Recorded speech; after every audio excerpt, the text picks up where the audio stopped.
അസ്സലാമു അലൈക്കും വറഹ്മത്തുള്ളാഹി തആല വബറകാതുഹു. എല്ലാവർക്കും SFQ സ്പോട്ട് എന്ന യൂട്യൂബ് ചാനലിലേക്ക് ഹൃദ്യമായ സ്വാഗതം.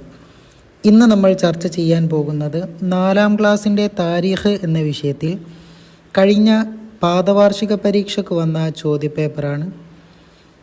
അപ്പോൾ നമുക്ക് ഓരോ പ്രവർത്തനങ്ങളായിട്ട് നോക്കാം. ആദ്യത്തേത് യോജിച്ചവ ചേർക്കാം എന്നുള്ളതാണ്. അതിൽ 6ഓളം ചോദ്യങ്ങൾ നൽകിയിട്ടുണ്ട്. അപ്പോൾ ഓരോ ചോദ്യത്തിനോടും യോജിച്ചത് ആ ബോക്സിൽ നിന്നും എടുത്തെഴുതാനാണ്.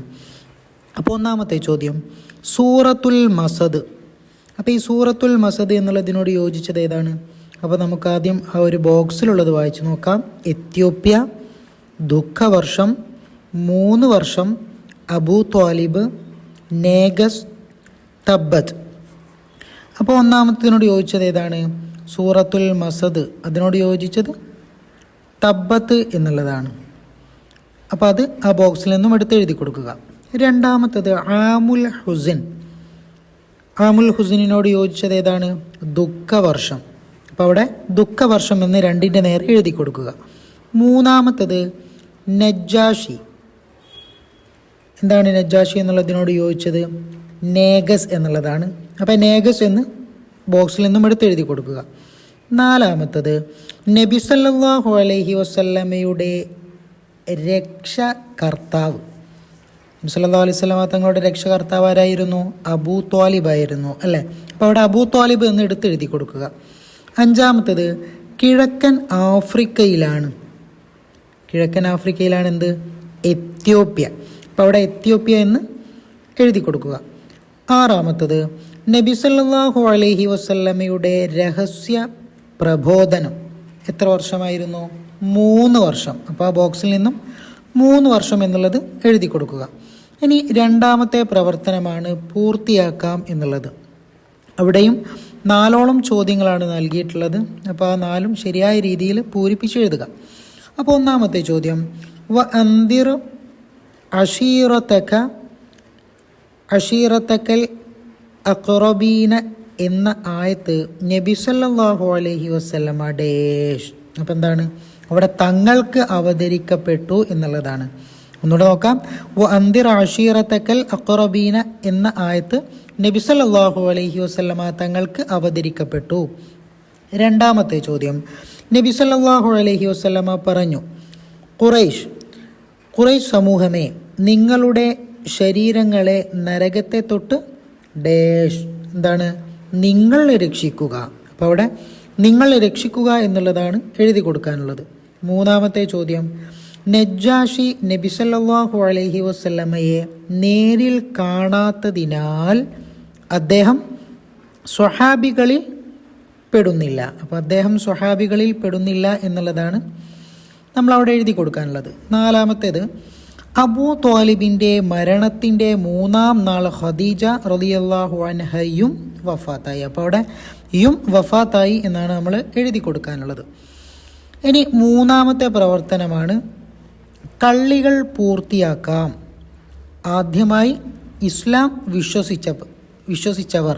അപ്പോൾ ആദ്യമായി ഇസ്ലാം വിശ്വസിച്ചവരുമായി ബന്ധപ്പെട്ട ക്വസ്റ്റ്യനാണ് അവിടെ നൽകിയിട്ടുള്ളത്. അങ്ങനെ കൊടുത്തിട്ടുള്ള ആ കള്ളികൾ നമ്മൾ എന്ത് ചെയ്യണം? പൂർത്തിയാക്കണം. അപ്പോൾ ഒന്നാമത്തത് പുരുഷന്മാരിൽ. അപ്പോൾ പുരുഷന്മാരിൽ ആദ്യമായി ഇസ്ലാം വിശ്വസിച്ചവർ ആരാണ്? അബൂബക്കർ ഇബ്നു അബി ഖുഹാഫ റളിയല്ലാഹു അൻഹു. അപ്പോൾ അവിടെ അബൂബക്കർ ഇബ്നു അബി ഖുഹാഫ എന്ന് എഴുതി കൊടുക്കുക. രണ്ടാമത്തെ ചോദ്യം കുട്ടികളിൽ ആദ്യമായി ഇസ്ലാം വിശ്വസിച്ചവർ അലിയു ബിനു അബി ത്വാലിബ് റളിയല്ലാഹു അൻഹു. മൂന്നാമത്തത് അടിമത്വത്തിൽ നിന്ന് മോചിതരായവരിൽ ആദ്യമായിട്ട് ഇസ്ലാം മതം സ്വീകരിച്ചത് ആരാണ്? സെയ്ദ് ബിനു ഹാരിഥ റളിയല്ലാഹു അൻഹു. ഇനി ഏറ്റവും അവസാനത്തെ ചോദ്യമാണ് സ്ത്രീകളിൽ നിന്ന് ആദ്യമായി ഇസ്ലാം സ്വീകരിച്ചത് ആരാണ്? ഉത്തരം ഖദീജ ബിൻത്ത് ഖുവൈലിദ് റളിയല്ലാഹു അൻഹ. ഇനി നമുക്ക് 4ാമത്തെ പ്രവർത്തനം നോക്കാം. ഉത്തരം എഴുതാം എന്നുള്ളതാണ്. അവിടെ ഏകദേശം 4ഓളം ചോദ്യങ്ങൾ തന്നെ നൽകിയിട്ടുണ്ട്. അപ്പോൾ ഓരോ ചോദ്യം നമുക്ക് വായിച്ചു നോക്കാം. ഒന്നാമത്തെ ചോദ്യം നബി സല്ലല്ലാഹു അലൈഹി വസല്ലമ രഹസ്യപ്രബോധനവും ആരാധനകളും നടത്തിയിരുന്നത് എവിടെ വെച്ചായിരുന്നു? ദാറുൽ അർക്കമിൽ വെച്ചായിരുന്നു. അർക്കമിൻ്റെ വീട്ടിൽ വെച്ചായിരുന്നു നബി സല്ലല്ലാഹു അലൈഹി വസല്ലമ തങ്ങൾ രഹസ്യ പ്രബോധനവും അതുപോലെ ആരാധനകളും നടത്തിയിരുന്നത്. ഉത്തരം ദാറുൽ അർക്കം. രണ്ടാമത്തെ ചോദ്യം, തബ്ബാലക അലിഹാദ ജമഅതന, ഇത് ആരോട് പറഞ്ഞതാണ്? തബ്ബാലക അലിഹാദ ജമഅതന, ഇത് ആരോട് പറഞ്ഞതാണ്? നമുക്കറിയാം നബി സല്ലല്ലാഹു അലൈഹി വസല്ലമ തങ്ങൾ എല്ലാവരെയും മലമുകളിലൊക്കെ ഇങ്ങനെ മലയുടെ താഴ്വരയിൽ ഒരുമിച്ച് കൂട്ടി കാര്യങ്ങളൊക്കെ പറഞ്ഞ സമയത്ത് ഒരാൾ പറഞ്ഞതാണ് അല്ലേ? അതാര് പറഞ്ഞതാണ്? അബൂലഹബ് നബി സല്ലല്ലാഹു അലൈഹി വസല്ലമയോട്. അപ്പോൾ അബൂലഹബ് നബിയോട് പറഞ്ഞ വാക്കാണ് ഇത്. ഇനി അടുത്തത് മൂന്നാമത്തെ ചോദ്യം, നബി സല്ലല്ലാഹു അലൈഹി വസല്ലമ തങ്ങൾ ഖുറൈശി ഗോത്രക്കാരെ വിളിച്ചു, അവരിൽ ആരെല്ലാം വന്നു? ഉത്തരം അവർ എല്ലാവരും വിളി കേട്ടു വന്നു. അപ്പോൾ അവരെല്ലാവരും വിളി കേട്ടു വന്നു, അതാണ് ഉത്തരം. നാലാമത്തത്, എത്യോപ്യയിൽ എത്തിയ മുസ്ലിംകളെ നജ്ജാഷി രാജാവ് എന്ത് ചെയ്തു? എന്തായിരുന്നു ചെയ്തത്? സ്നേഹിക്കുകയും സഹായിക്കുകയും ചെയ്തു. അപ്പോൾ അതാണ് നാലാമത്തതിൻ്റെ ഉത്തരം. ഇനി നമുക്ക് അഞ്ചാമത്തെ പ്രവർത്തനം നോക്കാം. എണ്ണം എഴുതാം എന്നുള്ളതാണ്. അവിടെ 2 ചോദ്യങ്ങൾ മാത്രമേ നൽകിയിട്ടുള്ളൂ. അപ്പോൾ നമുക്ക് ഓരോന്നായിട്ട് നോക്കാം.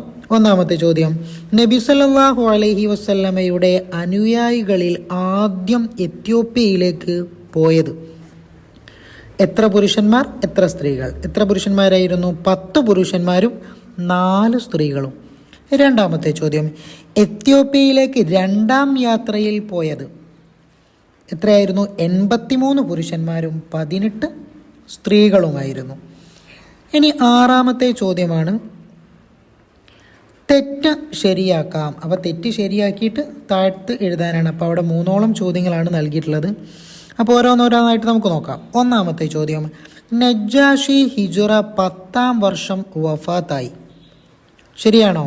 അല്ല, തെറ്റാണ് അല്ലേ? അപ്പോൾ അത് ശരിയാക്കി എഴുതുമ്പോൾ ഹിജ്റ 9ാം വർഷമാണ് ആര് വഫാത്തായത്? നജ്ജാഷി വഫാത്തായത്. അപ്പോൾ അവിടെ ഹിജ്റ 9ാം വർഷം വഫാത്തായി എന്ന് എഴുതുക. രണ്ടാമത്തത്, ഉമർ ഇബ്നുൽ ഖത്താബ് റളിയല്ലാഹു അൻഹു അതുപോലെ ഉമ്മു ഹബീബ എന്ന റംല റളിയല്ലാഹു അൻഹയെ വിവാഹം ചെയ്തു, ശരിയാണോ? അല്ല, നോക്കാം. നബി സല്ലല്ലാഹു അലൈഹി വസല്ലമ ഉമ്മു ഹബീബ എന്ന റംലയെ വിവാഹം ചെയ്തു. അപ്പോൾ അവിടെ ഉമർ ഇബ്നുൽ ഖത്താബ് അല്ല, മറിച്ച് നബി സല്ലല്ലാഹു അലൈഹി വസല്ലമ തങ്ങളാണ്. ഇനി ഏറ്റവും അവസാനത്തൊരു ചോദ്യമാണ്, പിതാവിൻ്റെയും അതുപോലെ പത്നിയുടെയും ദേഹവിയോഗം നബി സല്ലല്ലാഹു അലൈഹി വസല്ലമയെ ഏറെ വേദനിപ്പിച്ചു. അപ്പോൾ അത് ശരിയാക്കി എഴുതുമ്പോൾ എങ്ങനെ വരും? പിതൃവ്യൻ്റെയും, പിതാവിൻ്റെതല്ല, പിതൃവ്യൻ്റെയും അതുപോലെ പത്നിയുടെയും ദേഹവിയോഗം നബി സല്ലല്ലാഹു അലൈഹി വസല്ലമയെ ഏറെ വേദനിപ്പിച്ചു എന്നുള്ളതാണ് ശരി. അപ്പോൾ ദുആ വസിയത്തോടെ നിർത്തുന്നു. വആഖിറു ദഅ്വാനാ അൽഹംദുലില്ലാഹി റബ്ബിൽ ആലമീൻ. അസ്സലാമു അലൈക്കും വറഹ്മത്തുള്ളാഹി തആല വബറകാതുഹു.